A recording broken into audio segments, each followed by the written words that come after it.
Madame, bonjour. Bonjour. Alors, nous sommes sur le territoire de l'ambassade du Gabon à Paris.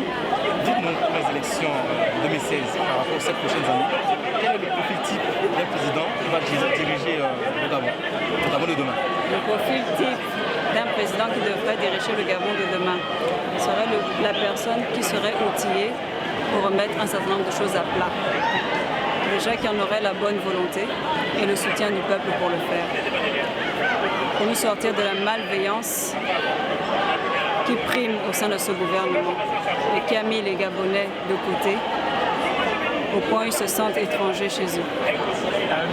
Alors, par rapport aux élections de 2009, est-ce que vous avez constaté une différence? Je ne sais pas si vous avez vécu cela ici à Paris. À Paris, Est-ce qu'il y a Mais écoutez, les élections de 2009 comme celles de 2016 sont certes différentes, mais toutes les deux très importantes dans le sens où, selon moi, ce sont deux élections qui sont historiques. Celle de 2009 était un tournant historique pour le Gabon avec le décès de Feu Omar Bongo, Ondimba, et il y avait une volonté d'alternance qui, à mon sens, aujourd'hui, est renouvelée et plus forte. Pourquoi? Parce que les personnes qui accompagnaient M. Ali Bongo en 2009, aujourd'hui, maintenant qu'il a un bilan, ce qu'il n'avait pas nécessairement en 2009 où certains ont voulu donner sa chance, eh ben en 2016, les données sont différentes. Il a pas mal de ses collaborateurs qui l'ont laissé au vu justement de la mauvaise gestion qu'il a faite du pays. Et je pense que la principale sanction à son égard se situe à ce niveau-là. Sans manquer de mentionner évidemment le fait qu'il traite notre constitution comme un chiffon au vu des différents articles qu'il ne respecte pas et qu'à mon sens, de toutes les manières, ce scrutin, ce processus électoral a aussi été organisé de manière presque insultante en tout cas. C'est peut-être pour ça que moi je ne me suis pas enrôlée pour y prendre part pour des questions personnelles et morales et d'éthique parce que je ne voulais de près ni de loin avoir à voter lors de ces élections. Mais je suis là pour accompagner justement tous les Gabonais qui, eux, y croient, parce qu'ils y croient, et le ralliement des différents candidats autour de la candidature unique de M. Jean Ping voit bien qu'il y a à nouveau de l'espoir. Les photos et les images qu'on a vues au Gabon parlent d'elles-mêmes. Et ici encore tout à l'heure, quand M. Aperano a voulu nous parler de sondage, je ne sais pas ce qu'il a essayé de faire. Vous avez vu, les gens ont failli en faire une bouchée. Il faudrait mieux d'être plus prudent parce qu'à l'heure actuelle, il y a des choses qu'il ne faut pas essayer de dire parce que les gens sont conscients et on sait tous ce qui se passe. Et dans notre pays, les gens ont soif d'alternance. On a soif d'autre chose. 50-30, c'est un demi-siècle, c'est trop. Alors, pour terminer cet entretien, dites-nous, madame, quel espoir, quelle est votre Ma vision vision du Gabon de demain est d'être dans un pays, où on a la justice, l'état de droit. À l'heure actuelle, nous avons d'innombrables exemples qui prouvent à suffisance que nous vivons dans la jungle.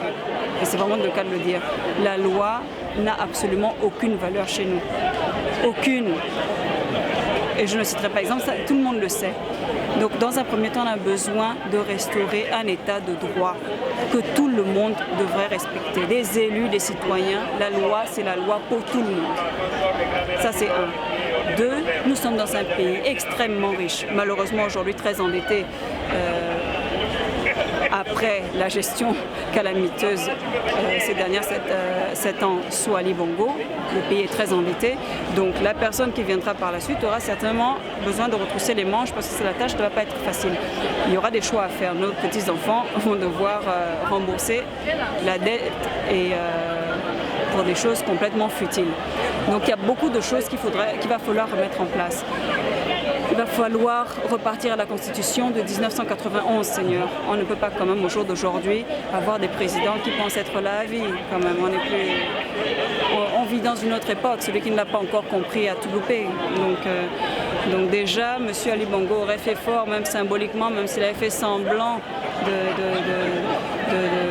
de remettre certaines choses, de revoir certaines choses, ne serait-ce que pour s'accorder même la chance d'avoir des personnes qui lui céderaient encore 7 ans. Mais non, c'est-à-dire que tous les signaux qu'il envoie prouvent à suffisance qu'au contraire, avec beaucoup d'arrogance, il veut être là, il dit être là, il se prépare, fait ses petits gestes de boxe. Et je pense même qu'un chef d'État est supposé être le chef d'État de tout le monde. On n'est pas là pour attiser les rancœurs entre les familles, entre les tendances politiques, entre les croyances, entre les pratiques. Non, ils n'attendent pas ça, ils attendent d'avoir à manger sur leur table. Ils ont beaucoup trop de soucis. Donc il faut vraiment un chef d'État qui puisse être le chef d'État de tous. Parce qu'à l'heure actuelle, ce qui est dramatique, c'est le tissu humain qui est en train de se déchirer dans les familles à cause des pressions qu'ils mettent sur certaines personnes. Qu'il ne faut plus côtoyer un tel parce qu'il n'est pas avec nous. Il ne faut pas manger chez un tel parce qu'on t'a vu avec un tel. Non, non, c'est bas déjà pour commencer. Il faut quand même prendre un peu de hauteur et accepter justement de dialoguer. C'est pas son fort, mais bon. Pour finir, pour nos téléspectateurs qui ne vous connaissent pas, pour les amis du Gabon et certains Gabonais qui ne vous connaissent pas, est-ce que vous pouvez vous présenter en 2 secondes, s'il vous plaît? Je m'appelle Gloria Mika, je suis la fondatrice des Anges Gardiens du Gabon qui en 2009 ont milité pour l'alternance, pour la transparence électorale en 2009. Et de la même manière, je suis encore engagée aujourd'hui pour voir un peu de près comme de loin si cette élection va être volée à nouveau et tout faire pour dénoncer cela parce que on a soif d'autre chose. On veut être en mesure de pouvoir choisir librement nos dirigeants. Madame, nous vous remercions d'avoir répondu à toutes ces questions. Merci.